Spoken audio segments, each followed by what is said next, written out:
কিন্তু আমার কাছে মনে হয় এটা মরিচ না, এটা আমরা সোনা দেখতে পাচ্ছি। কেন বলতেছি, এই জাতটা হলো এয়ার মালিক সিডের বিজলি গোল্ড 2020। গোল্ড যেমন দামি, কারণ এর ব্যবহার হোক বা মূল্যবান ধাতু হিসেবে, কারণ এর পৃথিবীতে এর যোগান কম। তবে এই মরিচটা দামি এই কারণে যোগান কমের জন্য না, এর ফলন বেশির জন্য এই দামি।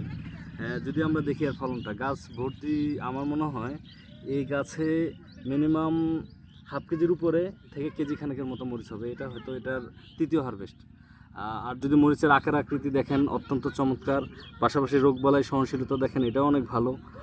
আমার মনে হয় আপনারা যারা এখনও মরিচ চাষে জাতের বিষয়ে ভাবতেছেন যে কোন জাত চাষ করব, আপনাদের জন্য বিজলি গোল্ড 2020 একটা আদর্শ জাত হবে। কারণ এর যেমন ফলন, তেমনি মরিচের সাইজটা দেখেন আর রঙটা দেখেন। আসলে আজকাল মানুষ যখন কিনতে যায়, আমরা ভোক্তা হিসেবে সবাই কিন্তু সৌন্দর্য খুঁজে, সবাই চায় যে জিনিসটা একটু ভালো হবে, গ্লেজ হবে।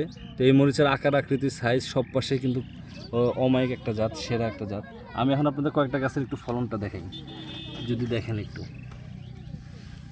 শুধু যে একটা গাছে না এমন না, একটা গাছে শুধু না, আপনি যদি একটু ভাই আগে আসে, এই দেখেন গোল্ড জাতটা আসলে অল্প সময়ের মধ্যে কৃষকের মনে জায়গা করে নিয়েছে, কারণ এর ফলনটার কারণে। আর মরিচের সাইজ যদি দেখেন, সব পাশেই খুব সুন্দর একটা জাত। যারা গোল্ড চাষ করবেন অবশ্যই সফল হবেন। ধন্যবাদ।